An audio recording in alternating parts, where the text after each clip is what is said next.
4 రోజులుగా మండలిని స్తంభింపచేసిన ఇందాపూర్ డైరీ వ్యవహారం కొత్త మలుపు తిరిగింది. ఇందాపూర్ డైరీకి హెరిటేజ్ సంస్థకు ఉన్న సంబంధాలపై చర్చించాలని వైసీపీ డిమాండ్ చేస్తుంటే చెప్పులు, బూట్లు వేసుకుని వెంకటేశ్వర స్వామి చిత్రపటాలు ఎలా పట్టుకుంటారని కూటమి కౌంటర్లు స్టార్ట్ చేయడంతో వ్యవహారం అటు డైవర్ట్ అయింది.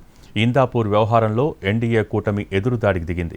వైసీపీ నేతలు చెప్పులేసుకుని వెంకటేశ్వర స్వామిని పట్టుకుని మహాపాతకానికి పాల్పడ్డారంటూ రివర్స్ అటాక్ చేసింది.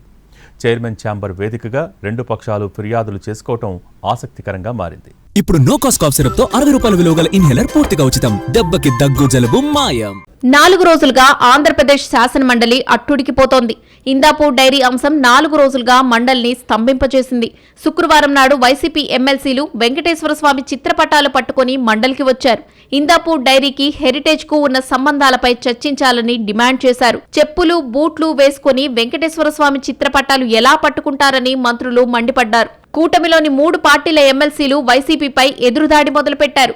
గురువారం ఉదయం వైసీపీ ఎమ్మెల్సీలు భారీ ర్యాలీతో మండలికి చేరుకున్నారు. బోలేబాబా, చంద్రబాబా, ఆలీబాబా అంటూ నినాదాలు చేస్తూ సభా ప్రాంగణానికి వచ్చారు. చంద్రబాబు కుటుంబానికి చెందిన హెరిటేజ్ సంస్థకు అనుబంధంగా ఉన్న ఇందాపూర్ డైరీ టీటీడీకి నెయ్యి సరఫరా చేయడం వెనుక ఉన్న కుట్రను బయటపెట్టాలని డిమాండ్ చేస్తూ వాయిదా తీర్మానాలు ఇచ్చారు. గత 4 రోజులుగా ఇదే అంశంపై వైసీపీ సభ్యులు వాయిదా తీర్మానాలు ఇవ్వడం, చైర్మన్ వాటిని తిరస్కరించడం సాధారణమైపోయింది. దీంతో వైసీపీ సభ్యులంతా పోడియంను చుట్టుముట్టారు. వెంకటేశ్వర స్వామి ఫోటోలతో నిరసన తెలిపారు. వైసీపీ సభ్యులపై మంత్రి పయ్యావుల కేశవ్ తీవ్రంగా మండిపడ్డారు. చెప్పులు వేసుకొని స్వామివారి ఫోటోలు పట్టుకోవడం దుర్మార్గమని ఆగ్రహం వ్యక్తం చేశారు.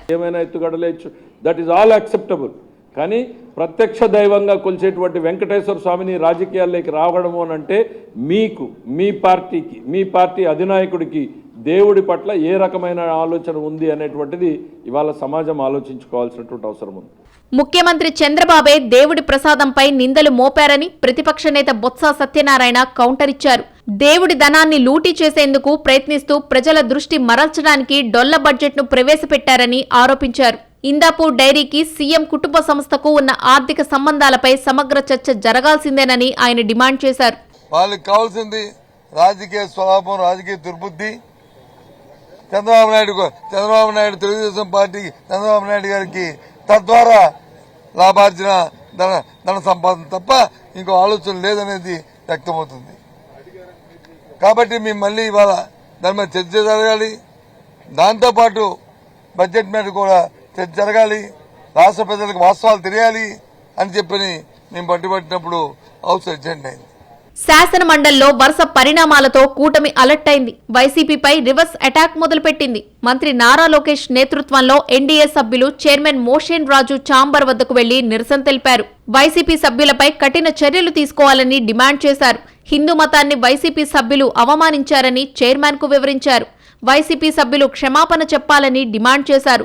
దీంతో విపక్ష నేత బొత్స సత్యనారాయణ సహా వైసీపీ సభ్యులను పిలిచి మాట్లాడారు చైర్మన్ మోషేన్ రాజు. దేవుణ్ణి రాజకీయాల్లోకి లాగింది చంద్రబాబే అంటూ చైర్మన్ దృష్టికి తీసుకెళ్లారు వైసీపీ సభ్యులు. సభలో జరిగిన దానికి తాము క్షమాపణ చెప్పడం కాదని, ముందు స్వామివారి ప్రసాదాన్ని అవమానించిన చంద్రబాబు క్షమాపణ చెప్పాలని చైర్మన్ కు చెప్పమన్నారు బొత్స సత్యనారాయణ. మండల్లో ఎక్కడా తమ సభ్యులు చెప్పులు ధరించలేదని, స్వయంగా తానే చెప్పులు తీసేయాలని చెప్పానన్నారు. నాటకీయ పరిణామాల మధ్య శాసన మండలి సోమవారానికి వాయిదా పడింది. మరోవైపు అమరావతిలో పలు శంకుస్థాపనల సమయంలో సీఎం చంద్రబాబు బూట్లు వేసుకుని వెంకటేశ్వర స్వామి ఫోటోలు తీసుకెళ్లడం, కొబ్బరికాయలు కొట్టిన ఫోటోలను వైసీపీ రిలీజ్ చేసింది.